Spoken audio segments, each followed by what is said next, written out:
So welcome everyone to this first session of our practical tour on how to integrate non-financial value for better decision making in your organization. Before we start, allow me to give you some housekeeping rules. Do know that this webinar is being recorded. We will have a Q&A session at the end. If you experience any technical issue, please use the chat. And do note that the presentation and recording will be shared afterwards. So I'm Eglantine Eekhout, and with my colleague Adelie Storm, who will close the session, we are in charge of the Redefining Value program. Thank you very much for joining us today. September 15, we launched the trajectory with a lot of insight on the why it is important to get on board. About the non-financial impact you create as an organization will help you to mitigate risk, but will also allow you to grasp new business opportunities. In collaboration with two of our members, Lola de Berzac from Sustainalyze and Reinoud de Klerk from PwC, we are going to start with an important step of this exercise, a step that you cannot skip. Before jumping into methodologies and concrete examples in 2021, it is important to determine your focus in measurement and to get your ambitions. To be able to do this, it is key to have a view on how the results are meant to be used, because it will influence your focus and ambition settings. And now I give the floor to Lola and Reinoud, who will help us to understand the extending process of value creation of your business, assess your needs, and get insight about how to determine ambition and focus of measurement. Lola and Reinoud. Thank you, Eglantine. I just put the screen. I think now it's okay. Thank you, everyone, for joining. I think it will be an interesting topic. But Eglantine just introduced us. I'm Lola de Berzac, partner of Sustainalyze Belgium, and I'm happy to do this together with Reinoud. It's one more opportunity to work together, so that's nice. Reinoud, you can introduce yourself if you want. Thank you very much, Lola. So I'm Reinoud de Klerk, and I'm a director within PwC, leading the sustainability practice of PwC Belgium, and I also lead the responsible sourcing practice of PwC Europe. Okay, so but Eglantine just mentioned it. I think it's important to give a bit of a context of this session. Unfortunately, it's a digital setting, so the interaction is quite difficult. So we hope to have some kind of interaction during the Q&A, which is pretty long, 20 minutes. And it's indeed the first session of this project, Redefining Value. And the aim of this session is really to give you some guidance on what to measure and which direction you might take in this matter. So looking at the agenda, I will give a short introduction, which approximately will take about 10 minutes. Then Reinoud will give you some tips on where to start with this journey. I think this will probably take about 20 minutes. And then the biggest part of our presentation will cover what do you want to measure and which scope do you want to use. And this will take approximately 30 minutes. And then we'll have the Q&A. And again, we'll be happy to answer any question you might have during this presentation. But it's also a journey, so we'll be also happy to hear any experience or challenges that the participants are experiencing. So be nice to hear as well. So starting from with a small introduction, I think for most of you it's already known, but in the past, and I think still today, most of decision is made purely on financials. But we see that companies, organizations are now understanding that that taking also other capital into consideration might also lead to a successful business model. And I think during this pandemic, it opens also the eyes on the fact that not only financial is important, but also other aspects such as health. And maybe today it's health, maybe in the future will be climate change, and maybe in the further future will be water. But it's important to look further than only financial. And this links, of course, to the concept of integrated thinking, which means that you take other capitals than only the financial capital into consideration to deliver on your purpose, to benefit yourself, but also the key stakeholders in your environment. And looking at the 6 capital, there is, of course, a financial capital, but also the manufacturing capital, intellectual capital, social capital, human capital, and natural capital. And of course, when you start applying this integrated thinking concept, you will directly see that non-financial data is really key in this mindset. You need to have figures and data to take decisions. So the first steps, if you want to apply an integrated thinking approach, is really to start measuring also not only the financial performance, but also non-financial performance. And this is the core of today. I will give you a first overview to now in this introduction. This will be actually the basis of our presentation today. We'll cover that also in every section again, but it's also to give you how we will address it today. So when you talk about impact measurements, it's a really fuzzy word. Everyone thinks it's fancy, but it's important to look at the different elements and components in impact measurements. And the first 2 you can see on the slides are the input and the output. So for example, the input is really the resources, sorry for the street noise. Input are the resources you need to run your business. So would be, for example, energy consumption to run your production facility. The output are the direct results of your business activity. So if I take the example of energy consumption, the output will be the greenhouse gases emission that you emit to produce your products. And these 2 are mostly related to the traditional non-financial reporting, because it really relates to your own operation. And if you want to go a step further towards impact measurement, then you need to look at the other elements. The first one is outcome. So these are what has changed as a result of the business activity. So if I take again my example of energy as an input, of greenhouse gases emission as output, then the outcome will be actually climate change. So it could be either you have helped mitigate climate change, or you have emitted a lot and it has been worse in terms of climate change. And then the 4th element is impact. So how does the outcome affect society?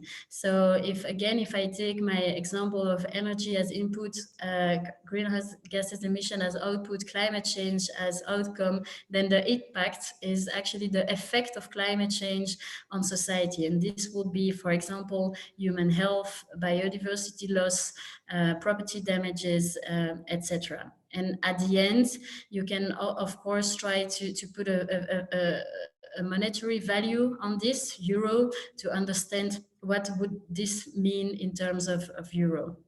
So this flow will be the basis of our presentation. We'll come back also to that later, but it's important to keep that in mind for the rest of the presentation. So now I will give the floor to Reinhard. He will give you a bit of an idea of where to start. Thank you very much, Lola. So as already said by Lola, please keep that flow in mind during the session, because that's also is to look at where to start, basically. Where are you going to start? It depends on where you are looking at that flow. Are you at input, output, outcome, impact, or do you already are ready to move to the value of the impact.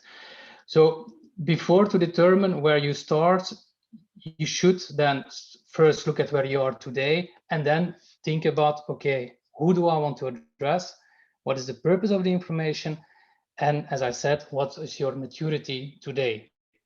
If you look at who you are addressing, basically you can address at two levels. One is the product level, and the other one is the organizational level. So typically what we see that if we target clients, if you target clients, you're typically at product level, where you look at, okay, my product going from raw materials over processing, packaging, transformation, and use, and at the end of life, what is the impact does my products have? And that's typically something with customers or clients are looking for. However, if you look at the bigger picture, if you look at, okay, am I making my reporting? Am I measuring my impact for management and the wider stakeholder group? You're basically looking at your organizational level. And then you typically look at what are my business impacts? What are my business activities? What is my financial performance? The classic way we think about the value of a company today. However, we take into account the stakeholders, customers, suppliers, and the like, and what is the bigger impact we have on society, environment, potential economic impacts, and tax impacts we have. So it's very important to think, who am I addressing the reporting to? The next step is then, of course, is, okay, why am I measuring this information? What is the purpose of measuring my information? When we talk about non-financial information, non-financial value, of course, we always try to link it with a strategic purpose.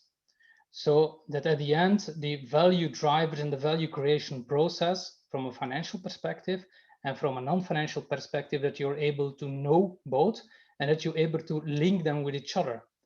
If you do that, you will create KPIs, targets, and how you're going to reach those targets in a very smart way, because it will contribute to your strategy.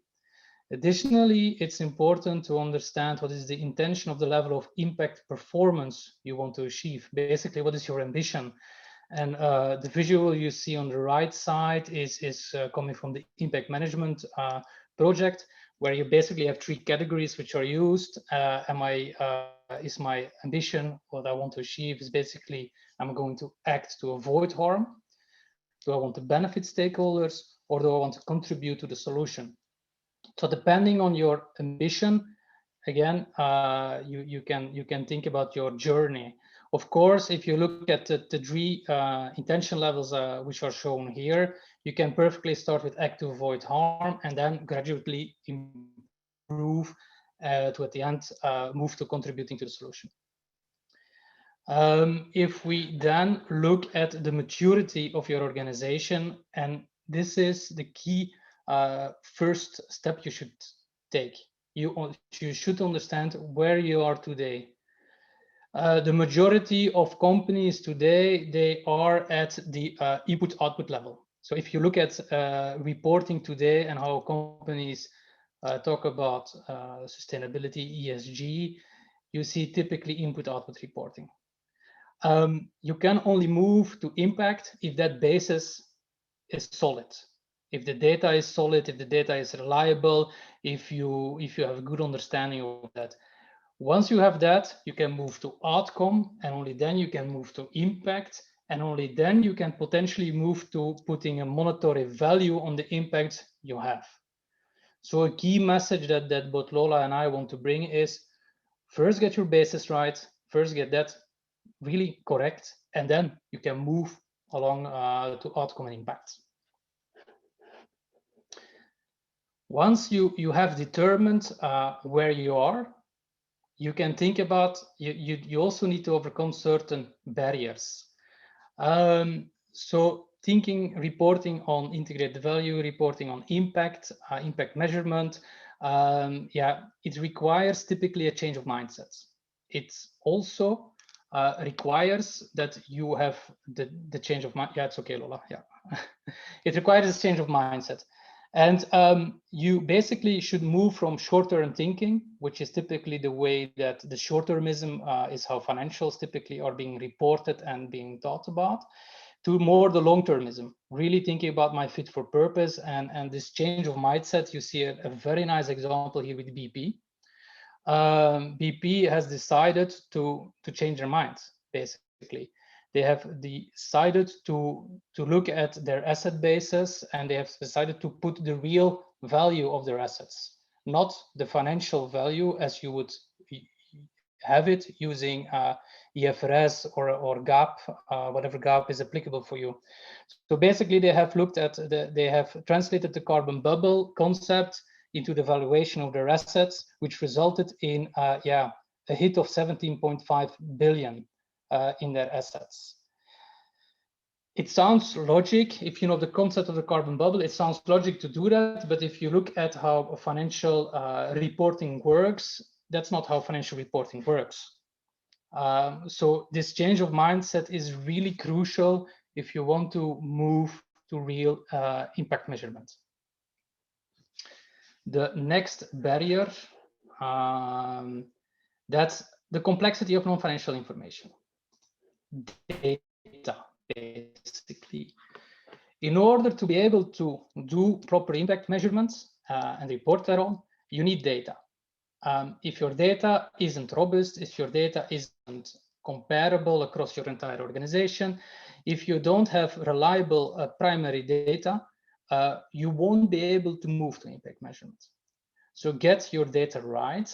And the example you see here is BASF Value to Society and Kering Group. So two examples on which PwC have worked. And you see here the data sources used. You always start with your primary data. Often we get the feedback, it's difficult, the secondary data. It's difficult to translate the secondary data and the primary data into impact.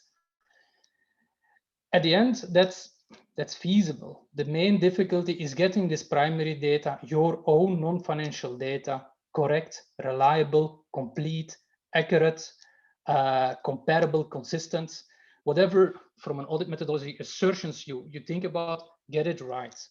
Because without the primary data, you won't be able at the end to measure your impact, and certainly not to put a monetary value on it.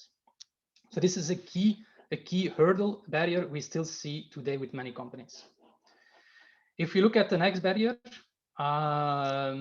this is the thousands reporting framework tools, methodologies which are out there. It's crazy to keep track. Honestly, almost every day it seems like a new one pops up. So don't get distracted by this, not at all. You have to pick the one which is most relevant for your business, which is more relevant to report to your stakeholders, which sounds good for your DNA and the way you think, but don't get distracted by this. So try to overcome this barrier. Now, the final barrier we see, and it is that when you do impact measurement, and certainly if you're going to translate into monetary value, you have to use a lot of assumptions, which means that you have to use a certain methodology, you have to use those assumptions, you have to transparently report thereon, such that an external stakeholder who basically that your reader is able to understand how you have come to your conclusion. Also, it makes yourself a bit vulnerable for attack because there is no common, well-recognized framework or way of doing it yet today. There are various methodologies, but it's not set in stone.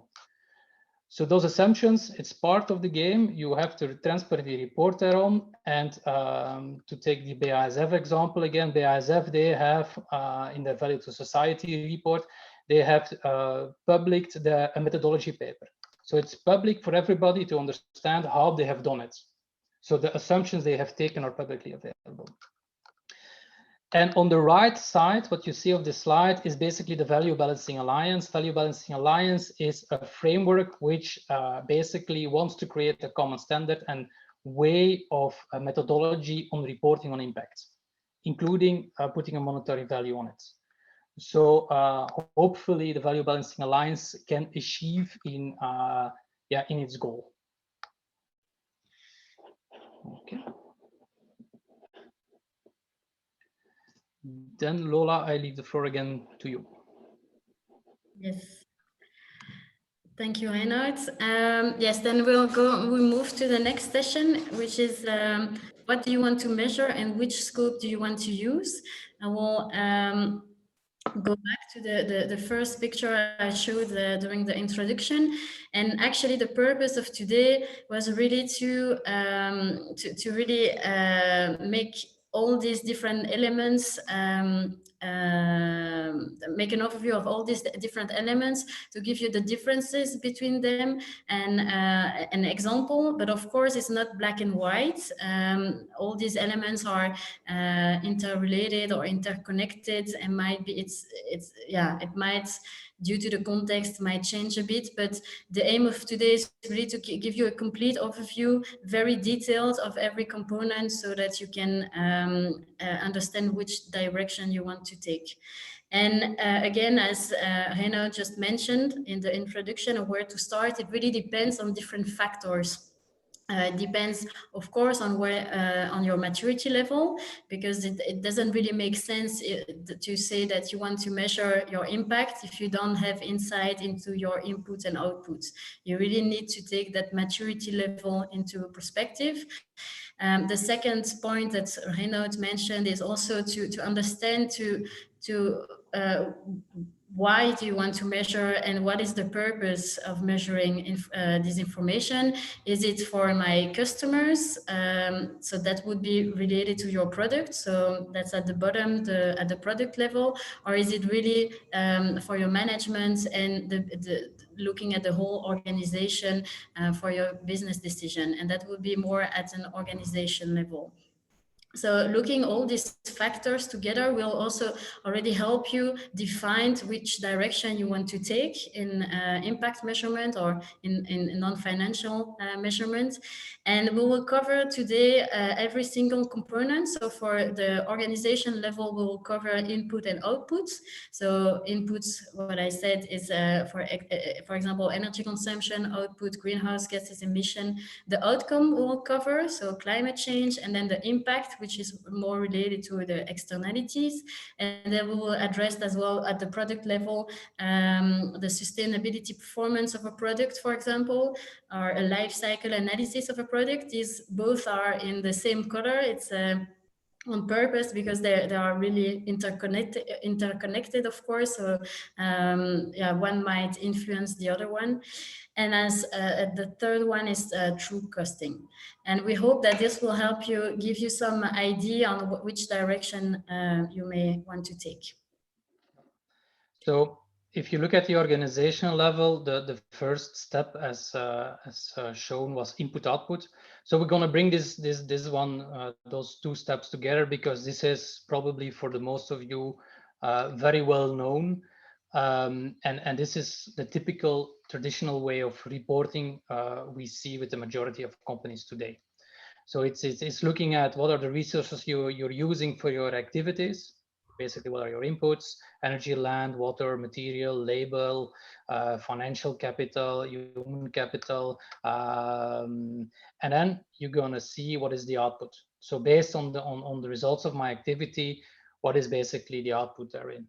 And if you take then the next slide, you see the classic example of an input-output report. So this is an example from Lego, but if you would take the majority of the sustainability reports also in Belgium, you will see that this is the way we report. We report on performance, basically, today.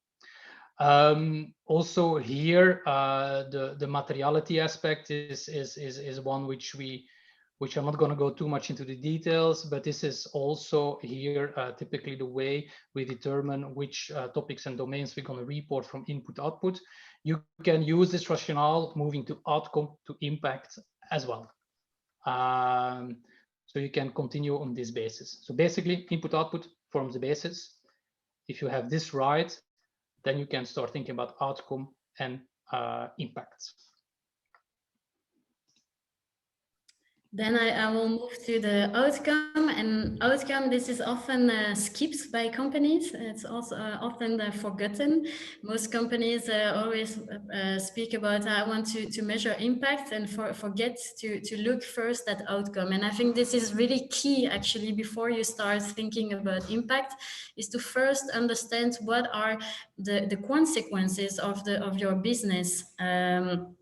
On society, what has changed with the results of your product or of your services on the natural and socio-economic environment. So the outcomes are really the external consequences as a result of an organization business activities and outputs. That's the IRSC definition. So you can look at it as from a positive or negative way, or intended or unintended. So it can be, for example, consequences is climate change, or reduced air quality, or changes to human health, change in purchasing power, etc. So, but this is really important to understand this step before going to impact, because impact is really it really depends on the outcome you have defined. And to give you an example, we took the example of Eneco, but there are plenty. I think it relates to, of course, only the carbon perspective, but it gives you an example on how you can show how your own performance related to carbon impact climate change, and through, for example, a science-based target depicting different scenarios, a 2-degree scenario, a 1.5-degree scenarios. You can already see how your own performance how this will affect actually climate change. So you see here a graph on the long term, and you see the different scenarios, and you see in orange what the company is performing. So it's actually the outcome provides some context to your performance data, and that's also nice to see, because 1 ton CO2 or 1,000 tons CO2, nobody knows what it actually means. It's very abstract. It's very difficult to understand. It's only once you couple it to the outcome that it becomes clear to a reader or to anyone what does this mean. So it's only when you link your carbon emission to actually climate change that it becomes clear what is your starting towards impact. And looking at scoping or the tools that can help you with determining on how you should measure that, we see a science-based target could be a nice way to look at it, because it provides, of course, context on for example, on your own carbon ambitions, as it aligns to a 1.5-degree scenario increase in temperature. Of course, this only links to the carbon dimension. And I think that what the European Commission is currently doing is also a nice tool to look at, because the European Commission is currently drafting an EU taxonomy, which lists actually all activities that can substantially contribute to some outcome. And currently, the EU has defined 6 outcomes related to the environmental dimension. And these are, for example, climate change mitigation, climate change adaptation, transition to circular economy, pollution prevention, etc. In the future, the EU is planning to address as well the social dimension, and to define some social outcomes. But this tool will be really helpful to help you define how my activities is contributed to this outcome. So that I will not go too much into detail, because the EU taxonomy could be worth a full this webinar. It's very much a Bible, but I think in this context, it's to show that outcome as Reinout mentioned, currently today, I think the common practice is to report on input outputs. From there, it will be a long journey. It's really uncommon to report on outcome, and we now see starting some initiative popping up, such as the Science-Based Target, the EU Taxonomy, which will help and pushes companies to address these elements as well. So now, impact reporting, what is it? Basically, impact reporting is looking at your long-term effects on the outside world and reporting thereon. So basically, what are the indirect effects an organization have?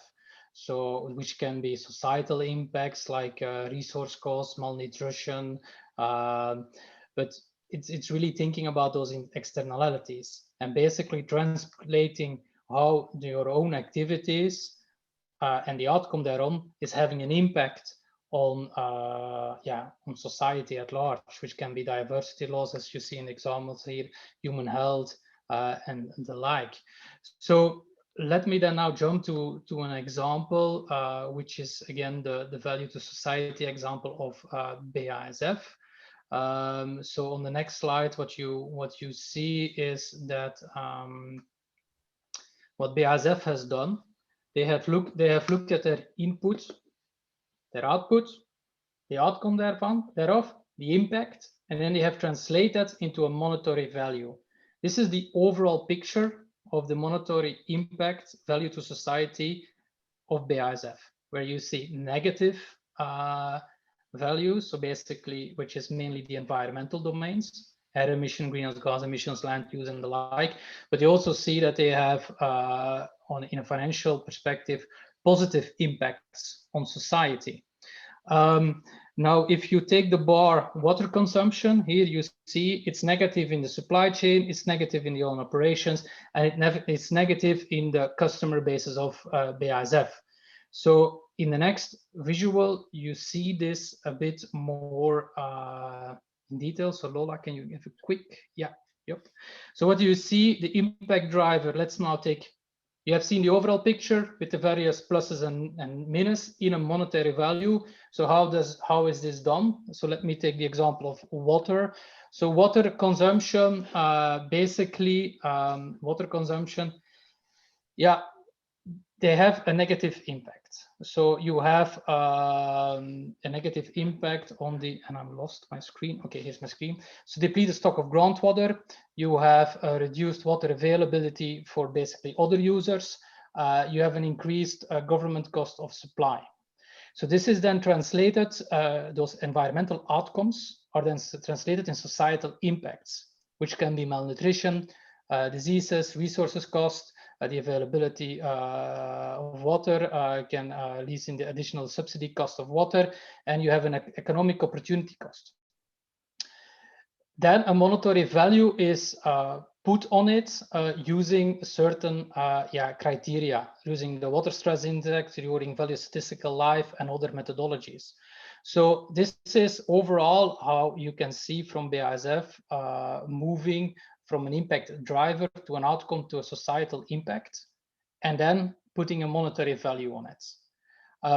The way it happens, the way they do it, it's publicly available. You can look it up online, including a technical paper explaining the methodology. So if you have specific methodology questions about it, it's publicly available.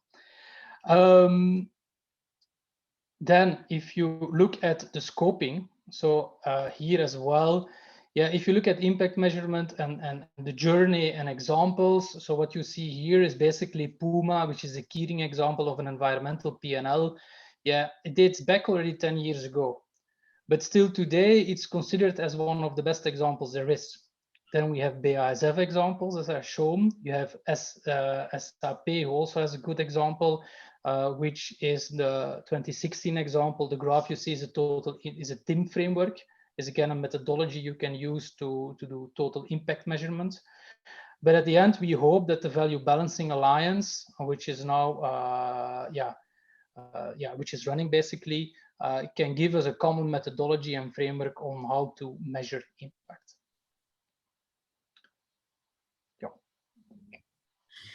And then we'll now cover more. So we just cover the different components when looking at the organization level, from input until impact. And now we'll cover the product level. So more if your ambition is to inform your customers on a specific product line, for example.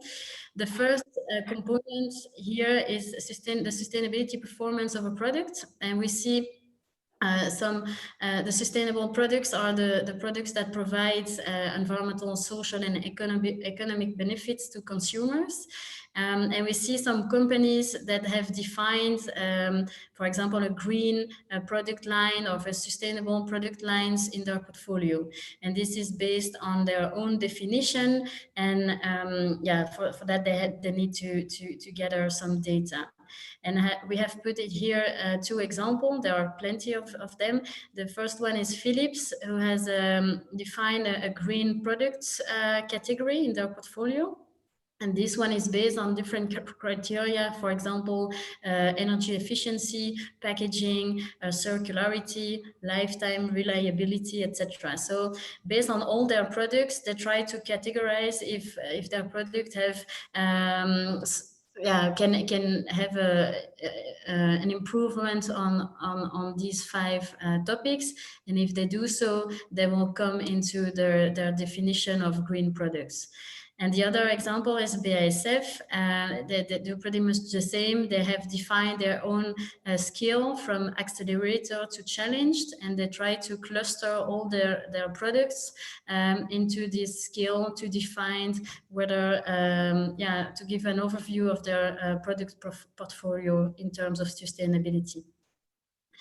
But it's important to understand that looking at scoping, it really depends on your own definition. It's the company itself that defines the criteria they want to put in terms of sustainable products.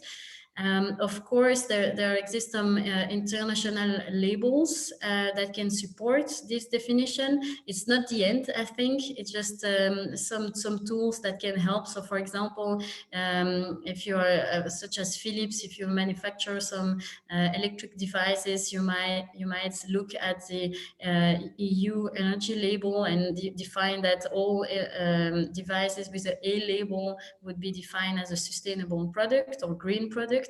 But of course, it goes much further than only labels. It goes into circularity, indeed, into reliability, lifetime reliability, etc. And I think, so the methodology will be defined by the organization itself, and it's important to transparently report your own definition and how you defined these different categorizations. So that the reader is really aware of which criteria you have been using. And the World Business Council on Sustainable Development has drafted also a portfolio sustainability assessment framework, PSA, which does not provide any methodology on how to do it. They really rely on the methodology of each company, but they really give some guidance and emphasize the fact that the definitions really needs to be robust and transparently reported as well. Yeah. So as said already by Lola, so the labels as an example is a good start, but of course the next step is then an LCA. In all transparency, I'm not an LCA expert. So LCAs, it's basically looking at the life cycle of your product, from the initial resources used, how you manufacture them, until the use, and basically at the end, what is the end of life and how the products are being discarded. So you look at the entire life cycle of the product or the service, and by having a good view on that, you can start forming the basis of real impact measurements of at the product level, which is then true costing. To be very clear, because we sometimes get clients who say that LCA is an impact measurement. Yes and no, it's the first step towards full impact measurement, which is on the true costing level. So an example of LCA we have is the example you see here from ASN Tate.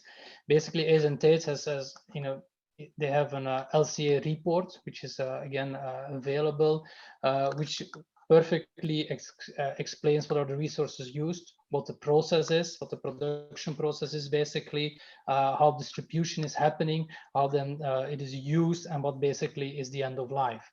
So it gives on a product level a good view of the environmental aspect and potential aspects associated with the product. So not directly the entire impact, to be very clear. How do you scope then for an LCA? Yeah, so you have the ISO 14040 until 1444, which can basically help in doing it. But again, I'm not an LCA expert, so I don't want to talk too much about it. So this is LCA. Thanks, Reinout. And indeed, the LCA it very much currently focuses on the environmental perspective. And I think true costing, and again, I'm not an expert either on true costing, and I think no one is, because it's very the first start. As I mentioned, most companies really report on currently on input output at an organization level or on the sustainability performance of their product. True costing, it's really something that is really not common practice and starting, but I think in the future it will be more and more used. The aim of true costing is putting a price on your product and services that are not only the retail price or the market value of your product, but also taking into consideration the impact you have on the natural and social environmental environments into consideration. And to give an example, I think Puma again, I think it's an old one, and I think Levi's has also a nice one. It's also an old example, but still best practice today. They have made an overview of the environmental costs and the percentage of this cost into the retail value of their products, which is quite nice. So they have looked at the impact on greenhouse gas emission, air pollution, water consumption, land use, and waste generation. And they have taken this into account in drafting their price and retail value. Again, for the scoping, I think what I just mentioned, it's very new, something that it's still under, really, there is no standard yet on how to use true costing. We see some studies popping up. So, for example, I've put it here, the report from CE Delft, which gives a bit of an overview of the sustainable impact of meat, and which can also help putting the right price for meat, because when you go to the supermarket and buy chicken for €1, it's definitely not the right price when looking at the full externalities. And I think this will change in the future. We hope that there will be more and more methodologies available to draft actually the correct price for any product and services, which take also the social and environmental externalities into consideration. So we came to an end. I hope this has been helpful. I might come back to that overview from the beginning when starting the Q&A, because this gives a full overview of what we talked today. And Annelies, I don't want to, do you want to first say? We can now, thank you very much, Lola and Reinout. And I think we can now open the Q&A session for all participants out there. 2 questions have already come in. For other participants, feel free to use the Q&A button at the bottom of your screen. You probably know by now. But allow me to address the first question to Lola or Reinout. It's from Greg Renders from Sodexo. Part of sustainability is about diversity and inclusion. And in continental Europe, it's not that easy to measure outcomes in that field due to data privacy and historical issues. Has anyone already tried to measure well-being indicators per category of employees? apart from age, gender, and disability, but for example, for LGBTI, ethnical background, cultural background, language. According to the Belgian Data Protection Authority, it is not forbidden per se, but needs to be strictly and thoroughly framed. So, question, has anyone already tried to measure those well-being indicators? And I think we could have added this as a fifth barrier, legislation, which doesn't help as well into measuring non-financial information due to indeed the privacy. And I think HR related data is really difficult in Europe. And that is a big challenge today. I don't know, Reinout, if Yeah, you... I think it's for sure possible to do, because you can do it on an overall level, on a more high level. But if you want to do that in those details, coming back to one of the points, is you need the data. And as you have a potential legislative block here, yeah, I've never done it, but I think it's possible. But you need the data, and without the data, you can't. And indeed, I've seen clients reporting on a more aggregated level. So really on a, but of course it's always difficult, because if you have only one person from a specific country, it's always traceable. So I think the advice is really to look at the most aggregated data, which doesn't lead to traceability. But indeed, at the detailed level, it becomes difficult. What we, however, do at Diversity and Inclusion, we have an equal pay certificate. Basically, we're gonna verify if there is indeed equal pay within an organization. That's something we do. That's possible. But again, we don't disclose at that detailed level who is getting, if there is a certain category not being equally paid or not. We look at a big organizational level. Thank you. I just would like to add that, of course, the participant can also add some remark if you want, or if you have some comments. We have plenty of time for questions, but also to share idea and experience. So feel free to raise your hand or use the Q&A button. Yes. A second question from Ansa Veen from Barco. In a materiality assessment, do you need to choose outcome topics, output topics, or input topics? Maybe I can start. It's a choice. Our advice is to look at our advice, and I think that the most is to remain consistent, is to choose between input, outputs, or outcome. Do not mix it all together in one matrix, because you will end up with having energy, climate change, and greenhouse gases emission in the same matrix, and it all relates to the same. So I think the advice is really to choose the direction you want to take. The most feasible one is to look at output, because that's something you can directly control. It's the results of your own operation. If you start looking at outcomes, it becomes a bit more difficult in the end to make measures in place. So our advice is to look at output, because you can really afterwards look at what you can put in place to address these topics. Fully agree with what Lola said. So I would indeed follow the logic of input output, and then you go to the outcome impact. Yeah. Okay, thank you. Going back to the diversity and inclusion comment, Pascal-Marie Barricon mentions that regarding inclusion, it is really difficult indeed, especially regarding ethnical cultural diversity. What she publishes relates to impact, outcome, and the report on alerts to confidentiality counselors. It's not helping directly, since the motivation for alert is confidential, but at least we publish something in additional to nationalities and the disabled people indicators. Just to share that with you. Then there's another question from Olga Nowicka. Thank you for a very interesting presentation. You mentioned the barriers of plethora of reporting tools and frameworks. What is the way forward towards a more comparable and reliable non-financial reporting data from companies?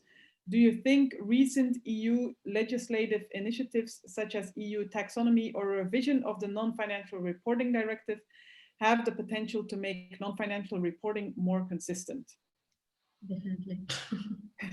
We want to, yeah. I believe this was really needed, and I'm really happy to see that the European Commission has taken a bit their responsibility, because the reporting landscape is now way too much complex. So it's very important that it has to come from an authority above it, and I think the EU is taking now the right direction. And I believe that if they come up with a sort of a potential non-financial reporting, which will apply to all European countries, it will help tremendously in the future. And I think the EU taxonomy will help as well, defining what is the outcomes and how activities are related to that. Yep, fully agree. And also here, what we, however, also see is that many reporting frameworks, they also recognize this feedback from stakeholders and from users. And you see that there are many harmonization efforts taken. You have the GRI and SASB announcing harmonization track. You have the common metrics from the World Economic Forum. So you have also here various initiatives. To put it in one of my clients said, after the huge amount of reporting frameworks, we're now seeing a huge amount of harmonization initiatives. So, but at the end, it's a step to hopefully one day, something common, or 1 or 2, 3 common standards. Thank you. Another question from Pascal-Marie Barricon. Nowadays, is a GRI report has been and EU taxonomy the new hype? Good question. I think GRI, if I may, Renaud, but correct me if you have another point of view. GRI really, it was the first standard related to non-financial reporting, and so that's why it's really focused now on input and output, and not as such on outcome and impact. It really relates to KPIs and indicators which are really linked to your own business operation. It does not really go into the output and impact. And I think, yeah, it will evolve. And I think they make on a quite periodical timeline, they review their own standards, and they will, I think, evolve also in that way, in that direction as well. Yeah, I again agree with Lola, and at the end, yeah, GRI is looking at reporting from more the stakeholder perspective, while other reporting, which not necessarily covers all the perspectives you want to bring to the market. Like SASB looks at it at a more financial angle. TCFD, only the climate angle, looks really at another angle again. So just look at the reporting frameworks which are out there, look at what's your strategy, look at how you want to make a difference, and then pick the reporting strategy which best fits with your organization, with your DNA and your strategy. But yeah, it's not that I'm pro one or pro another reporting framework, just use the one which is best works for you to bring your story and Exactly. to make a difference.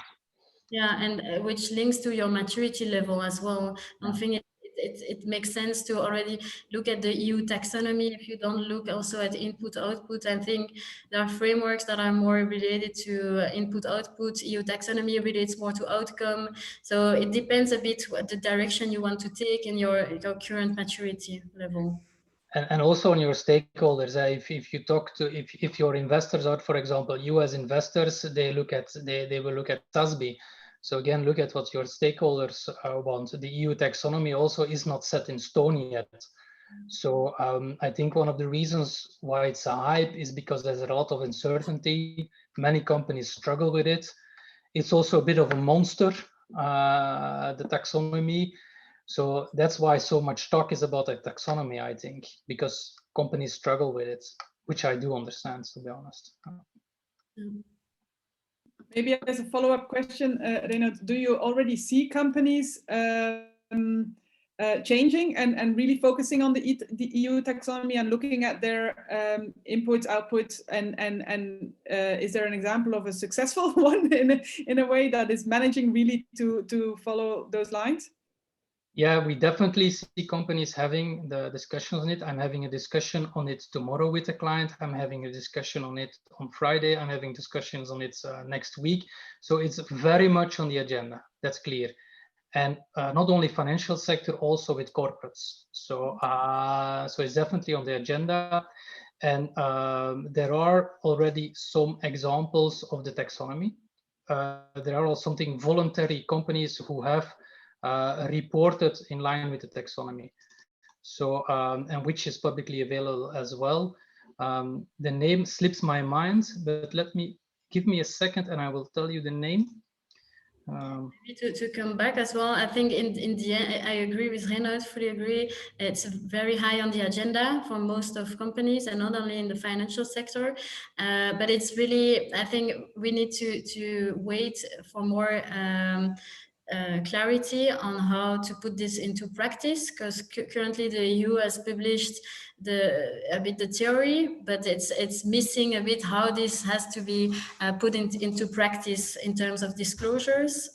So I think there might be more guidance from the financial sector, but as well from the EU in the near future to provide a bit more context, because that's a bit the problem now, is that everyone is looking at it, but there are too many uncertainties on how to apply it specifically.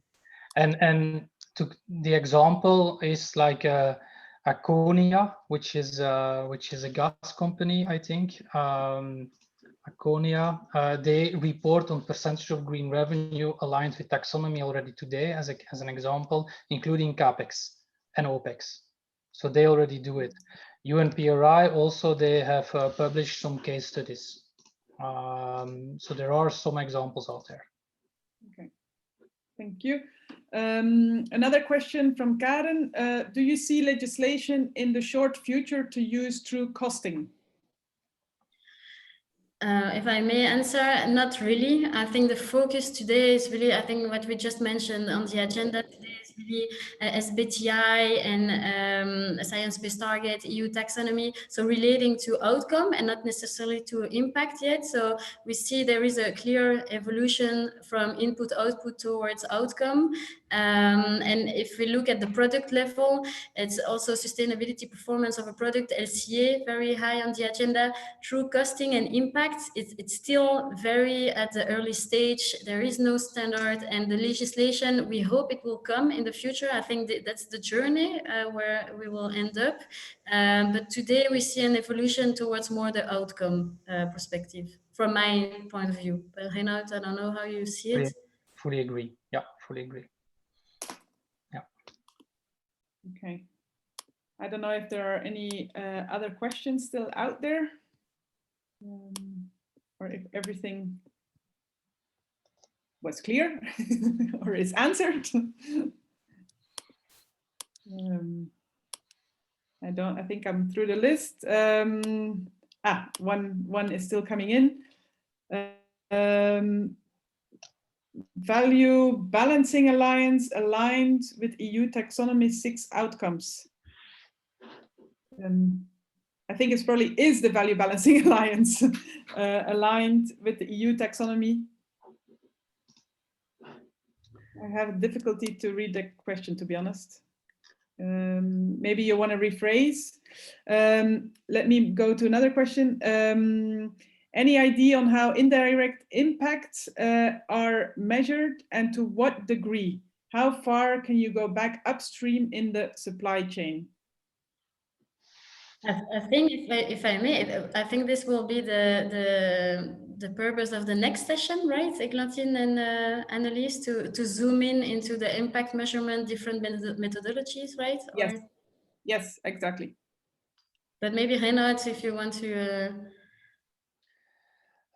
No, but also here it's down to data again. It's difficult. You typically have data of your tier 1 suppliers, because that's your direct suppliers. But if you go further downstream, upstream, you have difficulties, and you see that, for example, very well in the electronics industry. You can go a bit upstream into the value chain, but if you end up at the refiner or the smelter, materials lose their identity, and even then, what is then at source, for example, the mine. You have the same in the food industry. If you do processing of food, at a certain stage in the value chain, you lose traceability, you lose identity of a certain raw material, and hence you always have what we call the choking point, where you have issues with going upstream. So tier 1 possible, tier 2 it starts to get difficult, tier 3 and further more and more difficult. So today it's very difficult to go very much upstream, and technologies might be the solution here, like blockchain or others, but that's to see in a couple of years what's possible. Yeah. Okay, let me retake that other question. It is indeed, is the Value Balancing Alliance aligned with the EU Taxonomy 6 outcomes? That's a very good question, and I will ask my colleague who is sitting in the Value Balancing Alliance as a methodology expert. That's a very good question. Okay. I can come back on it, but I will have to ask. Yes, we will make sure you get your answer on that. And another question that came in is, what about the framework for reporting the World Economic Forum is starting?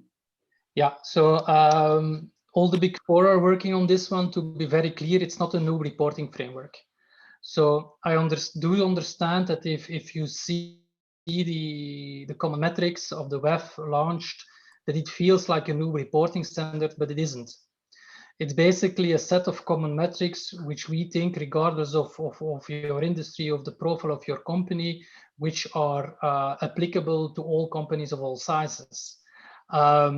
And on top of that, you can still do your own industry-specific reporting. You can still do your own reporting in line with you as a company. But these are a set of common metrics which are applicable, cross type of organization. But it's not a new reporting framework. It's also voluntarily. And these common metrics, they have come together through extensive industry consultation. Investors and other stakeholders had a look at it, and basically are an outcome of huge consultation phases of this is the type of metrics which are assessed as common by the World Economic Forum. But it's not a new reporting framework. I do get it. It looks like that, but it's not. Any more questions?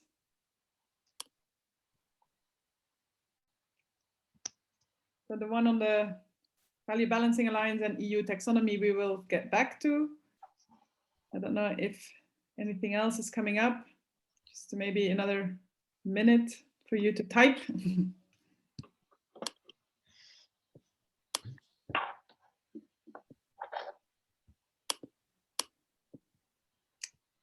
Okay, I think if there are no further questions, then I would like to conclude with saying thank you for your participation. One more is coming in, sorry.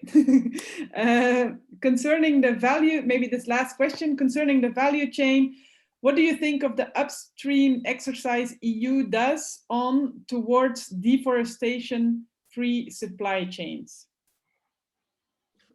Good question. And I'm not sure I can answer that. Concerning the value chain, what do you think of the upstream exercise?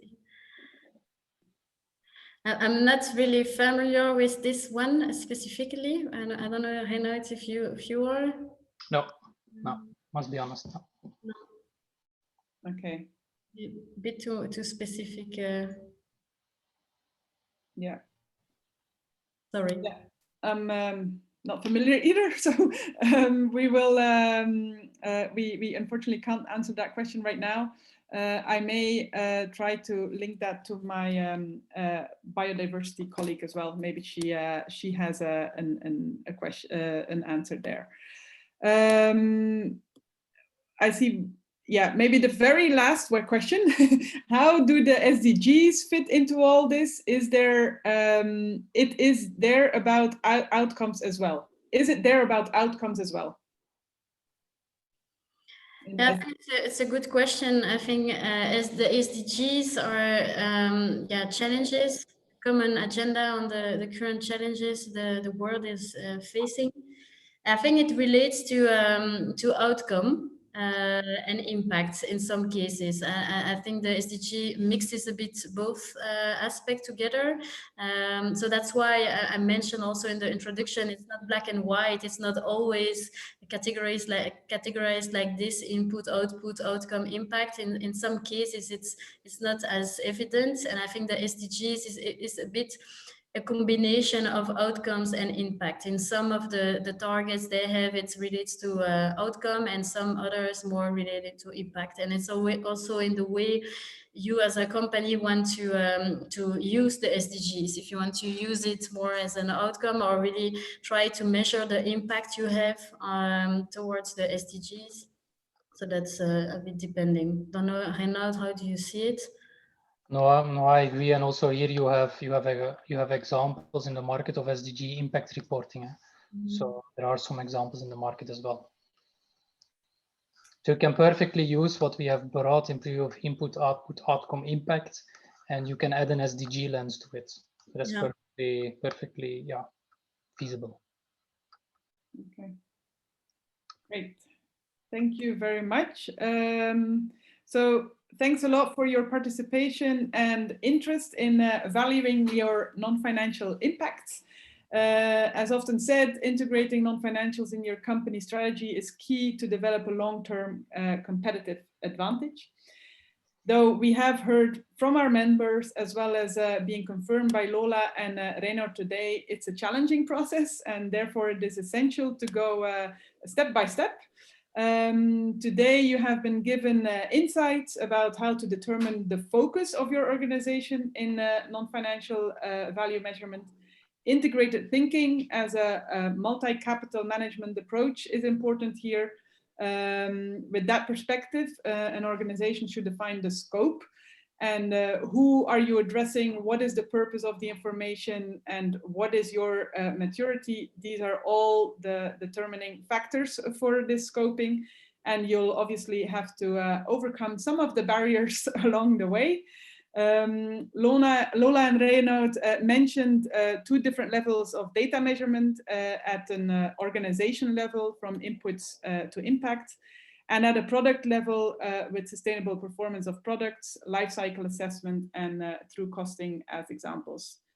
So I encourage you to take these insights with you and do some homework now. Try to find your own focus based on the information you just received. Discuss this within your organization through the eyes of the integrated thinking. Evaluate your value chain, your value creation process and your business, and assess your needs. Do know that if you need help, there are many experts in our network who can guide you through. And this work that you do internally will actually set you up for the next step. In 2021, as already mentioned, we will organize a session where you will get a glimpse of existing initiatives and methodologies. The Value Balancing Alliance will obviously come back there. The work you will have done in your organization will actually equip you with a more focused framework to commit to a specific methodology or initiative. And following that session, we will also showcase some concrete examples from our member organizations, examples where specific products or entire companies have been driven also by these non-financial impacts. And therefore, I actually would like to relaunch a call for examples. If you in your organization have a best practice, please do reach out. We are aware that there are no perfect examples. We're all searching together here, but we know that there are companies out there who are integrating the collection of both financial and non-financial data in one system. There are also companies who set up an entire new business line driven by the creation of non-financial impact. And there are also social businesses that were set up with an integration of both financial and non-financial profit from the get-go. So these types of examples, they're all pieces of the puzzle, and we'd be pleased to shed light on some of these. And our main goal in our network is always to connect our members and share best practices amongst you. So both these sessions will be scheduled in 2021. So keep an eye out for our newsletter so you can register for these activities. So the only thing left to do is to say a huge thank you to Lola and Reinout for their insights today. They were very enlightening and clear. And a big thank you to all participants here for your interest and your questions that came up. And we definitely hope to see you in 2021 for our next sessions in this journey. We wish you all a great afternoon today. Thank you.